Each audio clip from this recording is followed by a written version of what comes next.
नमस्कार मंडळी, शेतकरी बंधू भगिनींनो, आपण जाणताच आपल्या राज्यामध्ये शेती हा एक प्रमुख व्यवसाय आहे. देशाचाच शेती हा प्रमुख व्यवसाय आहे.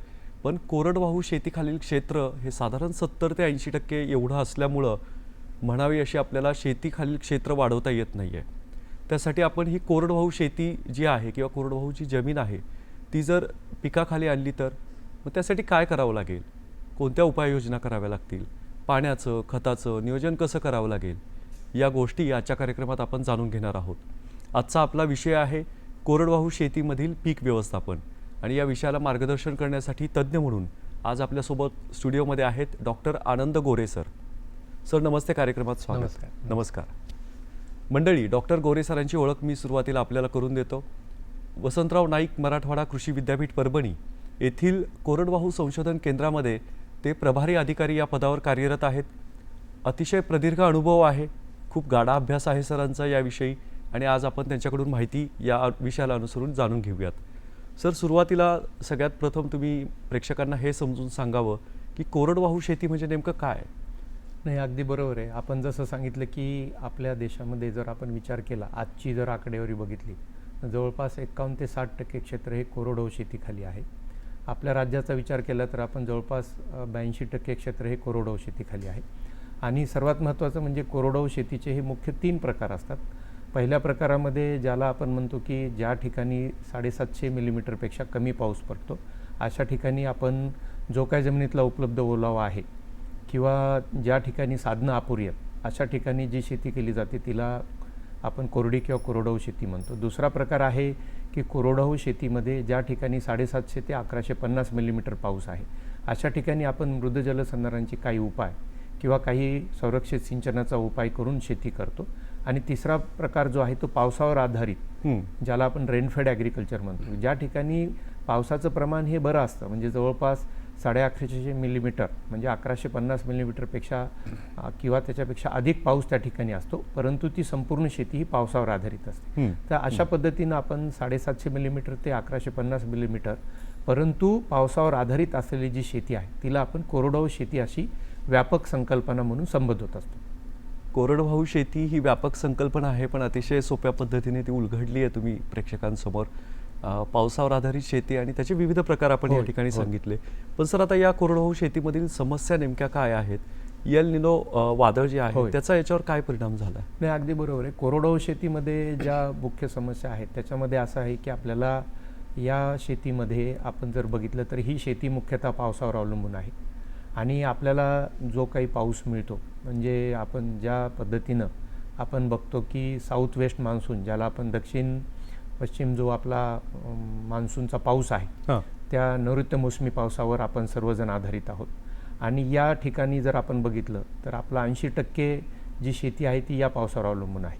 आणि ज्या वेळेला या पावसाचं आगमन, पावसाचं निर्गमन, ज्याला आपण मान्सूनचं आगमन मान्सूनचं निर्गमन, त्याशिवाय त्याचं उशिरा होणारं आगमन किंवा लवकर होणारं निर्गमन, आणि बऱ्याच वेळेला या पीक वाढीच्या कालावधीमध्ये पावसाचे येणारे दीर्घकालीन खंड, त्याच्यानंतर जमिनीची कमी होत चाललेली सुपीकता, त्याच्यानंतर आपल्या शेतकरी बंधू भगिनींची जी आर्थिक परिस्थिती आहे किंवा सामाजिक स्थिती आहे, तंत्रज्ञानाचा अभाव आहे, याशिवाय बऱ्याच वेळेला आपण पाहतो की आपल्याला ज्या निविष्ठांची उपलब्धता किंवा साधनांची उपलब्धता असते, आधुनिक साधनांची, मग सिंचन व्यवस्था असतील, मृद व जलसंधारणाची उपाययोजनेची असेल, या सगळ्या गोष्टींचा जो अभाव आहे तो आपल्याला कोरडवाहू शेतीमध्ये आढळून येतो. याशिवाय दुसरी गोष्ट जर बघितलं तर भांडवलाचा अभाव आहे. यंत्रसामग्रीच्या दृष्टीनं सुद्धा आपल्याला त्या ठिकाणी ज्या समस्या आहेत त्या ठिकाणी उपलब्ध आहेत. त्या अशा वेगवेगळ्या प्रकारच्या मग तांत्रिक समस्या आहेत, मान्सून आधारित किंवा पावसावर आधारित समस्या आहेत, ज्याला आपण निसर्गावर अवलंबून असलेल्या समस्या म्हणतो. त्यानंतर तांत्रिक ज्ञान, याशिवाय तंत्रज्ञान योग्य वेळेला योग्य ठिकाणी पोहोचवण्याची समस्या असेल. आणि तिसरी महत्त्वाची जी गोष्ट आहे त्यामध्ये आपण जर बघितलं तर आपल्याला जो अल्निनो जे संकट आलेलं आहे हे आपण पाहतो की साधारणतः 5 ते 6 वर्षानंतर, कधी 8 वर्षानंतर हे संकट आपल्या पुढे येत असतं. आणि प्रशांत महासागरामध्ये ज्या ठिकाणी तापमानवाढीचा जो प्रकार आहे त्यामुळं काय होतं की आपल्या देशाच्या किंवा राज्याच्या मान्सूनवर त्याचा विपरीत परिणाम होतो. आणि मग पावसाचं उशीर आगमन असेल किंवा पावसाचे असमान वितरण असेल किंवा पावसाचे दीर्घकालीन खंड असतील, या सगळ्या समस्या ज्या आहेत त्या अल्निनोमुळे अधिक तीव्र आपल्याला त्या ठिकाणी दिसून येतात. कोरडवाहू शेतीचं प्रमाण 82% आहे. त्यातील येणारे अडथळे पाहता थोडंसं आपल्याला विचार करावा लागतोय, पण निश्चित ह्याच्यावर आपण मार्ग काढू शकतो. या संदर्भातील चर्चा आपण पुढे जाऊन कार्यक्रमात करणारच आहोत. आता या कोरडवाहू शेतीमध्ये शेती करत असताना, पिकं घेत असताना शेतकरी बांधवांना आपत्कालीन समस्या कोणत्या येतात किंवा त्याला सामोरं जावं लागतं? बरोबर आहे. आपण जर बघितलं तर कोरडवाहू शेतीमध्ये आपण जर बघितलं तर पावसाचं जो आगमन किंवा निर्गमनाचा वेळ असतो की तो एक महत्त्वाचा आहे, म्हणजे वेळेवर पाऊस येणे.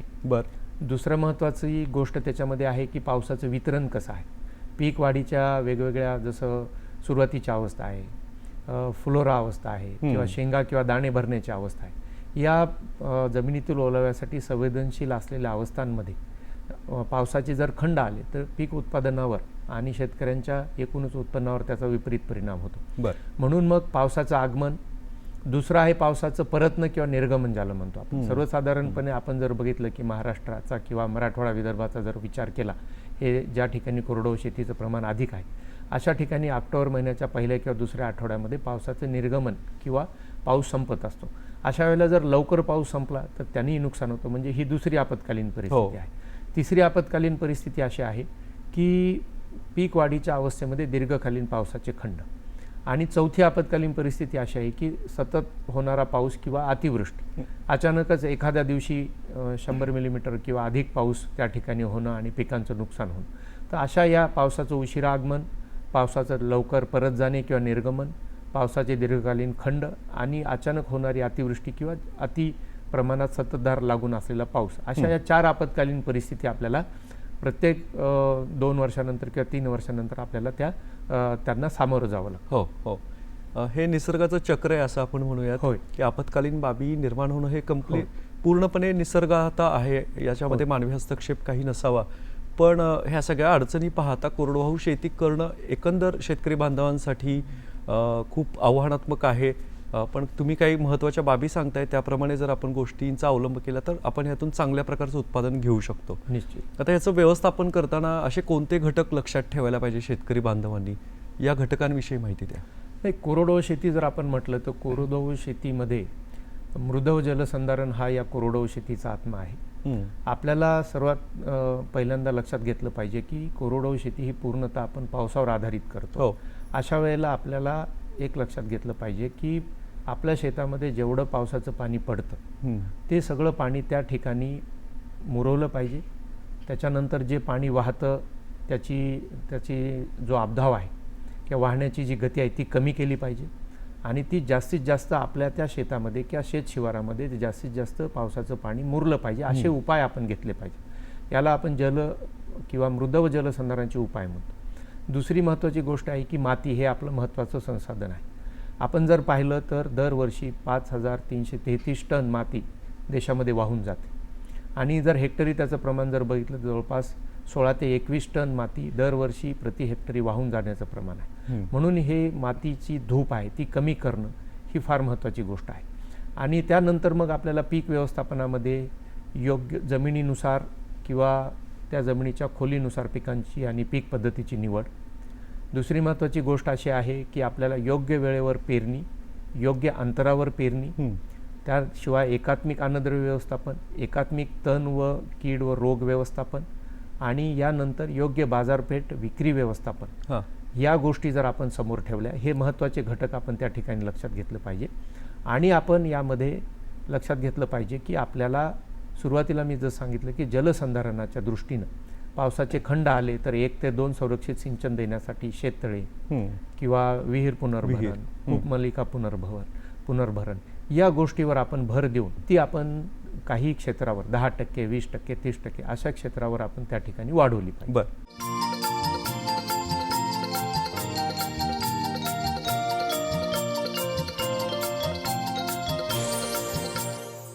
पण आता या कोरडवाहू शेतीचे मुख्य आधारस्तंभ कोणते आहेत ज्याच्या भरोश्यावर आपण ही शेती करू शकतो? हो, आता आपण जसं घटक आणि आधारस्तंभ ह्या जवळपास नाण्याच्या दोन बाजू आहेत. आपण जर घटक बघितले तर तेच आपल्याला आधारस्तंभ ठरणार आहे.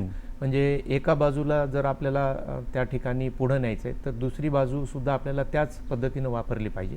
मग या आधारस्तंभामध्ये आम्ही नेहमी 5 आधारस्तंभ सांगत असतो. सगळ्यात अगोदर असं आहे की तुम्ही त्या ठिकाणी आपल्या शेतीच्या उतारानुसार आणि मातीच्या खोलीनुसार मृद जलसंधारणाचे उपाय हाती घ्या. दुसरी महत्त्वाची गोष्ट अशी आहे की तुमच्या आर्थिक सामाजिक गोष्टी लक्षात घेऊन तुम्हाला तुमच्या शेताचा दीर्घकालीन त्या ठिकाणी नियोजन करायचं की तुम्ही 1 ते 2 वर्षाचं नियोजन करून चालणार नाही, तर तुम्हाला पुढच्या 3 ते 5 वर्षाचं नियोजन करायचं आहे. त्या दृष्टीनं तुम्हाला पीक व पीक पद्धतीची निवड, तुमच्याकडे उपलब्ध असलेल्या वेगवेगळ्या निविष्ठांनुसार, उदाहरणार्थ अन्नद्रव्य व्यवस्थापनामध्ये तुम्हाला रासायनिक खतांवरचं अवलंबित्व कमी करायचं आहे. त्या दृष्टीनं तुम्हाला त्या ठिकाणी सेंद्रिय खते, गांडूळ खत असेल, हिरोळीचे खतं असतील, जीवाणू खते असतील, यांचा वापर टप्प्याटप्प्यानं वाढवत न्यायचा आहे. जेणेकरून तुम्हाला मातीचे जैविक, रासायनिक, भौतिक गुणधर्म सुधारता येतील, लागवडीवरचा खर्च कमी त्या ठिकाणी होईल. त्यानंतर तिसरा जो आधारस्तंभ आहे, लागवड पद्धतीमध्ये आपल्याला जायचं आहे. या लागवड पद्धतीमध्ये जात असताना आपल्याला अशा पद्धती निवडायच्यात की जेणेकरून पावसाचं पाणी जास्तीत जास्त त्या ठिकाणी साचून ठेवता येईल, मुरवता येईल आणि त्याचा त्या पिकाला, पुढच्या हंगामातल्या पिकाला उपयोग होईल. यामध्ये मग रुंदवरंबा सरी पद्धत असेल किंवा बेड पद्धत असेल किंवा सरीवरंबा पद्धत असेल, ह्या लागवडीच्या पद्धतीमध्ये बदल करायचा आहे. जास्तीत जास्त आंतरपीक पद्धतीचा आपल्याला अवलंब त्या ठिकाणी करायचा आहे.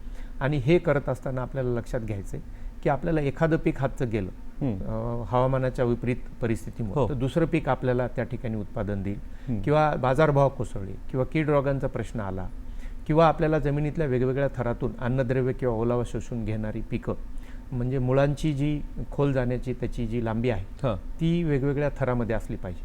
जसं आपण सांगतो की कमी खोलावर जाणारी मुळं असलेलं पिकं जसं ज्वारी, बाजरीचं आहे, त्याच्यासोबत आपण तुरीसारखं किंवा कपाशीसारखं खोल मुळे जाणारं पीक आहे, त्याची आपल्याला आंतरपीक पद्धतीमध्ये सांगड घालायची आहे. याच्यानंतर आपल्याला नियमितपणे कीड व रोगांचं संरक्षण करायचं आहे आणि आपल्याला एक लक्षात घ्यायचं आहे की प्रतिबंधात्मक उपायावर भर द्यायचा. म्हणजे आपल्याला पुढचं नुकसान होण्याच्या अगोदरच काळजी घ्यायची आणि ही जर काळजी आपण घेतली तर कमी खर्चामध्ये होते आणि पुढं होणारं नुकसान त्या ठिकाणी होणार. म्हणजे नियमित आपल्याला कीड रोगांच्या दृष्टीने सर्वेक्षण, आर्थिक नुकसान पातळीच्या लक्षात घेऊन आपल्याला रासायनिक कीडनाशक किंवा बुरशीनाशकांचा वापर आणि तण जे आहेत, तणांचं व्यवस्थापन सुद्धा आपल्याला व्यवस्थित करायचं आहे. संरक्षित सिंचन आणि शेवटचा जो टप्पा आहे ती आपल्याला बाजारपेठेच्या दृष्टीनं आपल्याला योग्य विक्री व्यवस्थापन, कोणत्या वेळेला विक्री केली पाहिजे, कुठल्या बाजारपेठेमध्ये विक्री केली पाहिजे किंवा आपल्याला जर बाजारभाव कमी असतील तर प्राथमिक प्रक्रिया किंवा मूल्यवर्धनाच्या दृष्टीनं आपण जर काही प्रयत्न केले तर आपण 2च्या जागेवर 4 पैसे त्या ठिकाणी अधिक मिळू शकतो. तर हे सगळे जे आहेत हे सगळे कोरडवाहू शेतीचे आधारस्तंभ आहेत आणि यासाठी आपल्याला तांत्रिक ज्ञान घेणं, प्रशिक्षण घेणं आणि तिसरं शासकीय काही ज्या सुविधा आहेत, जसं BBF यंत्राचा वापर असेल किंवा काही आधुनिक अवजारांचा वापर असेल, प्रक्रिया उद्योगांची जोड असेल, इतर शेतीपूरक व्यवसायांची जोड असेल, ह्या सगळ्या गोष्टी जर आपण केल्या तर या सगळ्या आधारस्तंभाच्या आधारे आपण कोरडवाहू शेती जी आहे ही जोखीममुक्त किंवा कमी जोखमीची करून आपलं आर्थिक किंवा ज्याला आपण काय म्हणू शकतो की उत्पादनातील स्थैर्य आणि उत्पन्नातील स्थैर्य आपण प्राप्त करू शकतो. अगदी बरं. आपण ओझरता उल्लेख केला की पीक लागवडीच्या पद्धती आहेत, विविध पद्धती, तर त्या कोणत्या आहेत आणि त्याविषयी आपण काय सांगा? पीक लागवडीच्या पद्धतीमध्ये 2 प्रकार येतात. एक पद्धत म्हणजे आपल्याला अशा पद्धतीनं लागवड करायची किंवा जमिनीची व्यवस्था अशी करायची की पाणी अधिक मुरलं पाहिजे, आपल्याला जे बियाणं आपण पेरतो त्याला त्या ठिकाणी अधिक चांगली परिस्थिती निर्माण करून देणं असेल, जेणेकरून त्याची उगवण चांगली होईल आणि पुढील त्या पिकाची वाढ जोमदार होईल. अशा पद्धतीनं आपल्याला योग्य पद्धतीनं मशागत करायची. त्यानंतर रुंदवरंबा सरी पद्धत असेल किंवा आपण कमी रुंदीचे बेड असतील त्याचा आपण वापर करायचा, जेणेकरून सरीमध्ये पाणी जास्तीत जास्त मुरेल आणि जे आपण जर रुंद वरंबे जर आपण घेतले तर त्यावर अधिक चांगल्या पद्धतीनं मशागत झाल्यामुळं बियाण्याचं जी उगवण आहे ती चांगली होईल आणि पिकाची सुरुवातीची वाढ त्या ठिकाणी जोमदार होईल. तर या पद्धतीनं आपण पीक लागवडीच्या पद्धतीमध्ये थोडासा बदल करायचा आहे. दुसऱ्या ज्या पद्धती आहेत ते कोणती पीक आणि कोणत्या पीक पद्धती याचाही आपल्याला वापर जो आहे ते जमिनीच्या खोलीनुसार करायचा. आपण सांगतो की भारी जमीन असेल, मध्यम ते भारी जमिनीमध्ये, भारी म्हणजे खोल जमिनी ज्या असतात ज्याच्यामध्ये आपण जर पाहिलं तर या जमिनीमध्ये कपाशीसारखं, तुरीसारखं, ज्वारी, सोयाबीन ही पिकं आपण त्या ठिकाणी घ्यायची. त्यानंतर जर मध्यम ते भारी जमीन असेल तर त्या ठिकाणी आपल्याला मग सूर्यफूल, सोयाबीन, तूर, ज्वारी यासारखी पिकं आपल्याला त्या ठिकाणी घ्यायची. हलकी जमीन असेल तर अशा जमिनीमध्ये आपल्याला बाजरी, त्यानंतर कारळ, तीळ, कुळीथ, मटकी यासारखी पिकं आपल्याला त्या ठिकाणी घ्यायची. आणि ज्या ठिकाणी निश्चित पर्जन्यमानाचा प्रदेश आहे अशा ठिकाणी आणि मध्यम ते भारी जमीन आहे अशा ठिकाणी आपण काय करू शकतो की खरीप आणि रबी म्हणजे दुबार पीक पद्धती त्या ठिकाणी घेऊ शकतो. मग अशा ठिकाणी आपण जी आहे ती पिकं जसं आपण खरीप हंगामात मूग घेतला असेल तर रबी हंगामामध्ये रबी ज्वारी घेऊ शकतो, किंवा आपण सोयाबीन खरीप हंगामात घेतला असेल तर रबी हंगामात आपण हरभरासारखं पीक त्या ठिकाणी घेऊ शकतो. अशा पद्धतीची आपण दुबार पीक पद्धतीसुद्धा जमिनीचा प्रकार आणि पर्जन्यमानाचं प्रमाण त्या ठिकाणी लक्षात घेऊन निवडू शकतो. बरोबर, म्हणजे जमिनीचा प्रकार आणि पर्जन्यमानाचं प्रमाण याचा दोन्हीचा विचार करून आपल्याला पिकाची निवड आणि पीक लागवड पद्धत ही विचारात घ्यायची आहे, ठरवायची आहे. मृदसंधारण, जलसंधारण या कोरडवाहू जमिनीमध्ये करणं फार अत्यावश्यक आहे, कारण पाणी वाहून जातं आणि त्यामुळं पाण्याचा निचरा व्यवस्थित होत नाही जमिनीमध्ये. यासाठी आपण काय सुचवाल, कोणती पावलं उचलायला पाहिजेत? नाही, मृद जलसंधारणावर आपण मगाशी पण चर्चा केली की मृदा आणि जलसंधारणामध्ये आपल्याला जमिनीच्या उतारानुसार हे उपाय योजायचे. जसं आपण पाणलोट क्षेत्रामध्ये म्हणतो की माथा ते पायथा वेगवेगळे उपचार आपण त्या ठिकाणी घेणं गरजेचं, की ज्या ठिकाणी उतार तीव्र आहे अशा ठिकाणी आपण सांगतो की त्या ठिकाणी तुम्ही सलग समतर चर घ्या, त्याच्यानंतर गॅबियन किंवा जाळीचे बंधारे त्या ठिकाणी घ्या, त्याच्यानंतर आपण ढाळीचे बाण सांगतो की ज्या ठिकाणी पाऊस जास्त आहे आणि जमिनीचा उतार जवळपास 2 ते 8% आहे अशा ठिकाणी आपण 0.2 ते 0.4% उतार देऊन ढाळीचे बाण त्या ठिकाणी करतो. त्या ठिकाणी उद्देश असा असतो की तुमचं पाणी जे आहे त्याचं वहन हे सुरक्षित व्हावं, अधिक वेगानं ते वाहू नये आणि त्याच्यासोबत जी जमिनीची किंवा मातीची धूप होत असते ती त्या ठिकाणी होऊ नये. त्यानंतर त्या ठिकाणी समतल बांधसुद्धा आपण टाकतो की जिथं पावसाचं प्रमाण थोडं कमी आहे किंवा जमिनीचा उतार सहसा 5 ते 6% आहे अशा ठिकाणी आपण समतल बांध त्या ठिकाणी सांगत असतो. पट्टापेर पद्धत आहे किंवा आंतरपीक पद्धती आहे, हे सुद्धा मृद जलसंधारणाचे उपाय आहेत. याशिवाय आपण कपार्टमेंट बंडित किंवा चौकोनी बंडिंग, बांध बंदिस्ती, हे सगळे उपाय आपण त्या ठिकाणी घेतले पाहिजेत. यामध्ये मग आपण जर विचार केला तर पीक फेरपालटसुद्धा त्याचाच एक भाग आहे, आंतरपीक पद्धतीसुद्धा त्याचाच भाग आहे. तर ह्या सगळे उपाय आपण त्या ठिकाणी घेतले पाहिजे.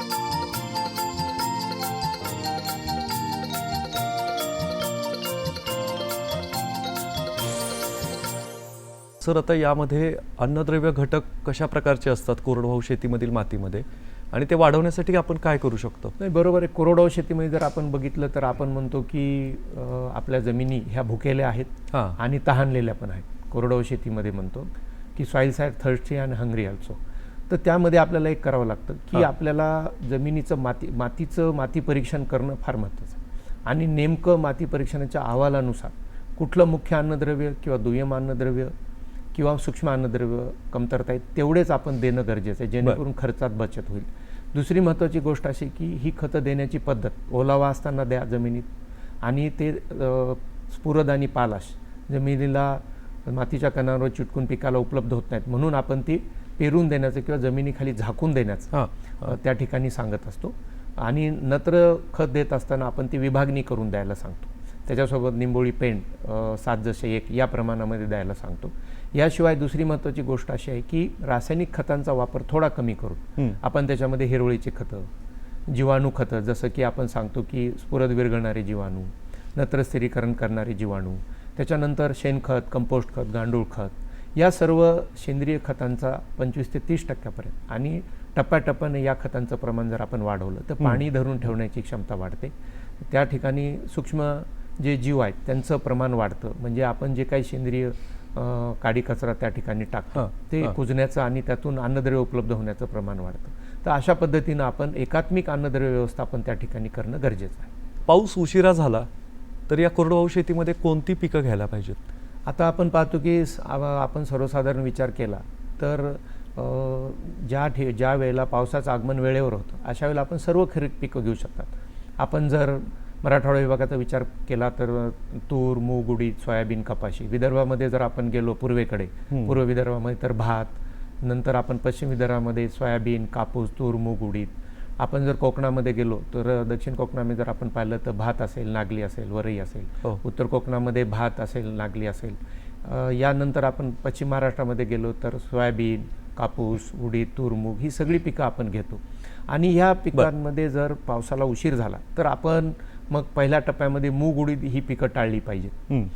थोडा 1 आठवडा 2 आठवडा उशीर झाला तर आपण भुईमूग, मूग, उडीद ही पिकं टाळली पाहिजेत. आणि नंतर अधिक जास्त उशीर झाला तर आपण कपाशी, सोयाबीन ही पिकं टाळली पाहिजेत. आणि नंतरच्या टप्प्यामध्ये अधिक उशीर झाला 15 जुलैच्या आसपास पाऊस जर आला, जसा आता परिस्थिती आहे, काही भागामध्ये अजून पाऊस झालेला नाही, अशा वेळेला मात्र आपल्याला कुठल्या पिकांवर भर द्यायचा आहे तर तूर, बाजरी, सूर्यफूल, एरंडी, तीळ या पिकांवर आपल्याला त्या ठिकाणी भर द्यायचा आहे. आणि ही पिकं घेत असताना आपण एक लक्षात घ्यायचं की जास्तीत जास्त आंतरपीक पद्धतीचा आपल्याला अंतर्भाव करायचा. म्हणजे तूर अधिक बाजरी असेल, हो.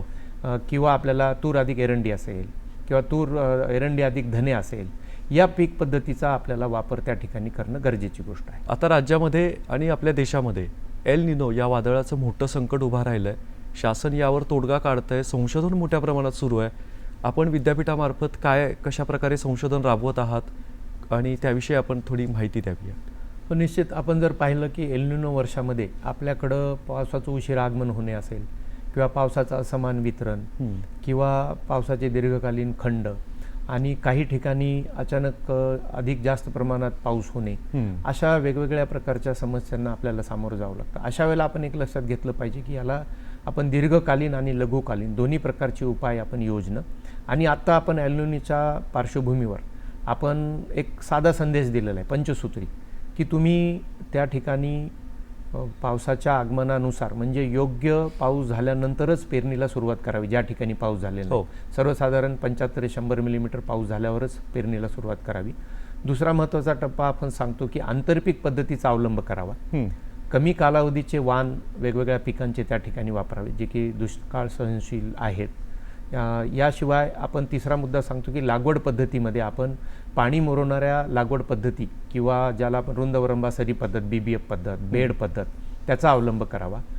यानंतर आपण एकात्मिक अन्नद्रव्य व्यवस्थापन सांगत असतो की ज्याच्यामध्ये सेंद्रिय खतांचा वापर आपण त्या ठिकाणी अवलंब केला पाहिजे. यानंतर आपण एक लक्षात घेतलं पाहिजे की योग्य कीड व रोग आणि तणांचा बंदोबस्त करणं गरजेचं आहे. की तण हे पिकांसाठी स्पर्धा करतं जमिनीतील ओलावा आणि अन्नद्रव्यांसाठी, त्यामुळे तणांचं वेळेवर निर्मूलन, नियंत्रण करणं गरजेची गोष्ट आहे. यानंतर तातडीचे उपाय जर असतील तर आता ज्या ठिकाणी पेरणी झालेली आहे आणि पावसाने उघडीप दिलेली आहे, अशा ठिकाणी त्वरित त्या ठिकाणी कुठल्याही पिकाचे अवशेष, सोयाबीनचा भुसा असेल, तांदळाचा भुसा असेल, तुरीचे काड, हे सेंद्रिय आच्छादन करावं. त्याच्यानंतर ज्या ठिकाणी सिंचनाची उपलब्धता आहे, 1 ते 2 सिंचन देऊ शकतो, अशा ठिकाणी तुषार सिंचन किंवा ठिबक सिंचनाचा वापर करून आपण संरक्षित सिंचन द्यावं. याशिवाय आपण ज्या ठिकाणी पीक 20-25 दिवसाच्या पुढं गेलेलं आहे, कोळपणी किंवा खुरपणीच्या माध्यमातून जमिनीच्या भेगा आपण बुजवाव्यात. आणि पोटॅशियम नायट्रेट किंवा 19-19 सारख्या खतांच्या माध्यमातून अन्नद्रव्याची त्या ठिकाणी फवारणी करावी, जेणेकरून पाण्याचा ताण सहन करण्याची शक्ती त्या ठिकाणी निर्माण होते. अतिशय महत्त्वपूर्ण उपाय आपण या ठिकाणी सर सांगितले. शेतकरी बंधू आणि भगिनींनो, आजच्या कार्यक्रमामध्ये आपण कोरडवाहू शेतीचं पीक व्यवस्थापन कसं करायचं याविषयीची माहिती जाणून घेतली. यासाठी डॉक्टर गोरे सरांनी सांगितलेले सगळे उपाय, महत्त्वाच्या बाबी आणि पंचसूत्री तुम्ही नक्की अवलंब करा त्याचा शेतीमध्ये, आणि कोरडवाहू शेतीमधून जास्तीत जास्त उत्पादन मिळवण्याचा आपण प्रयत्न करूयात. सर, कार्यक्रमात आपण सहभागी झालात त्याबद्दल आपले मुंबई दूरदर्शनच्या वतीने मनापासून आभार. धन्यवाद. धन्यवाद.